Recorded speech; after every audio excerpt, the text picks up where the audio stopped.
Is a child considered grown up enough to leave home?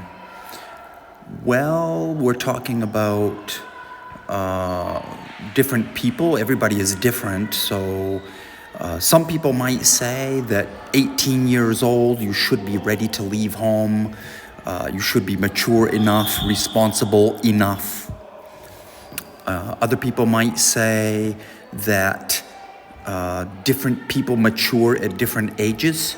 So some people could be 17 years old and be more prepared to be independent, to live away from parents than, say, somebody who's 22 years old. So if they are able to earn money, keep a job, and take care of their hygiene and their food, if they know how to cook, things like that. Number two, should younger people respect the elderly people? Some people might say yes, they should, because old people have earned it. They were our grandparents, and they've been there for their kids and grandkids, and society should respect older people because they have experience and contributed to society. Other people might say, old people, well, some of them, you can respect people just if they earn respect, that some people are rude and don't deserve respect. How do some people show respect? They maybe stand up and let an old person have a seat on the trolley bus or something like this. Sometimes we maybe show respect by being patient and waiting for older people because they don't move so quickly, maybe to move away in the shopping center, in the grocery store, or something like that. Number three, can kids have too much freedom? Yes, I think that if parents don't have some limits, then sometimes kids could be out of control, maybe do unsafe things or things that aren't healthy for them. So I think there should be some limits to freedom, surely. My opinion. How can we help someone who feels down or depressed? Sometimes they don't want advice. Sometimes just being there, being a shoulder to cry on, somebody to listen to your problems, just to be there and be a good friend. Maybe if somebody says they're going to commit suicide, you could inform some professionals about it if there's a danger of them, like maybe taking their life.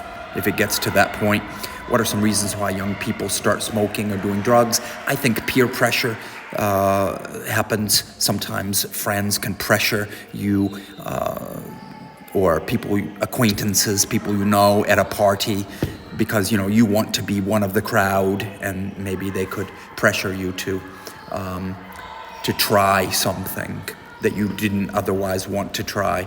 Another thing is maybe people are just adventurous and they want to try things. Sometimes that's wild people, or maybe somebody who doesn't have enough attention at home, has a bad home life or something like this, and they feel depressed and they start doing drugs as an escape. They escape the reality. What are some examples of embarrassing things people sometimes do? I don't know, have you ever texted the wrong person something? That could be embarrassing, depending on what you say, right? Or even you text and autocorrect changes it to something crazy. So embarrassing things that people do, I don't know. I've felt embarrassed by saying, oh, hello, Karen, and it's not Karen, it's some other woman, right? So if you don't recognize somebody, maybe, you can think of a million reasons why people could be embarrassed, feel embarrassed. What's good and what's bad about being a teen? Well, today I think what's bad is that the drugs like fentanyl are so powerful and so dangerous that they could just try some drug at a party and have an overdose and die. I think that things are a little complicated today with mobile phones and applications and games, and everything is just, there's too much of everything, and things are too easily available. So, you know, too many choices can make life difficult sometimes, a little bit stressful. Otherwise, technology and the things that we can do today in life with AI and all the possibilities are a little bit scary, but could be good for some people and in some cases. So,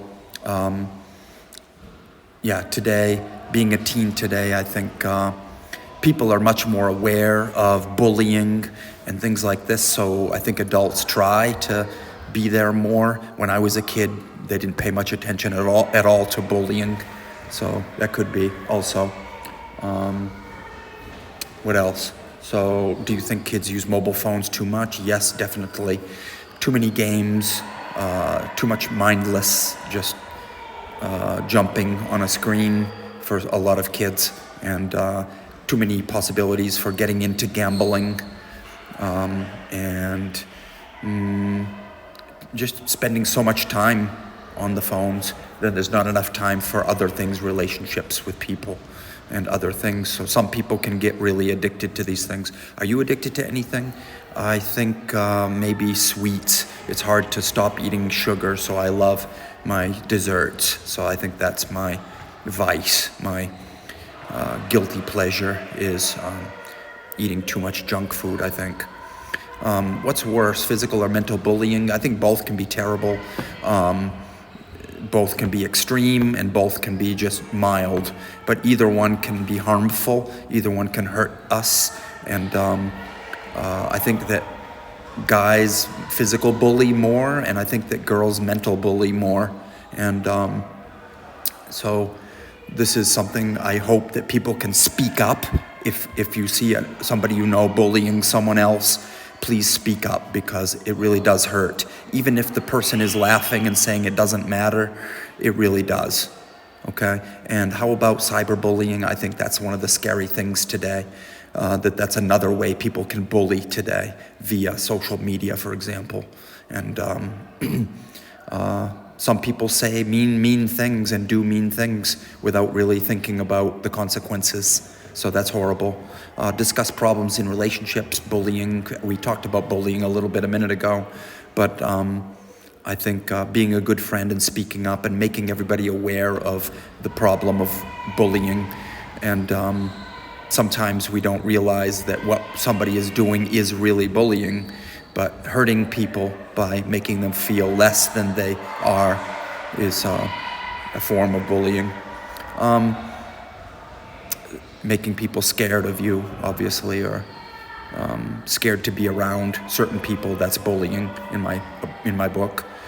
Problems in relationships, well, you might break up with a girlfriend or boyfriend because you're having communication trouble, or you're different people or something like this. So breaking up is hard to do.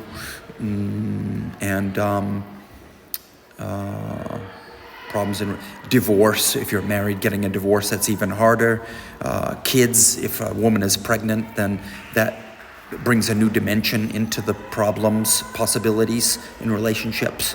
So it's really emotionally hard time, and hormones and other things. So a lot of responsibility, and it's a scary time for a couple and a woman. So problems in relationships, divorce if people are fighting, so domestic violence, alcoholism in families causes problems, and kids can really they get the worst of it, so that's hard, and they need somebody to talk to sometimes, and sometimes they just don't have people to talk to about it, so that's really hard. Problems with parents, between parents and kids, or between parents and parents. If the parents are fighting and angry, then it's hard for the kids. Generation gap, you have different attitudes and politics attitudes than your parents or grandparents. Maybe your grandparents wanted a different kind of Czech Republic than you want. That would be an example of a generation gap, I guess. Those kind of things.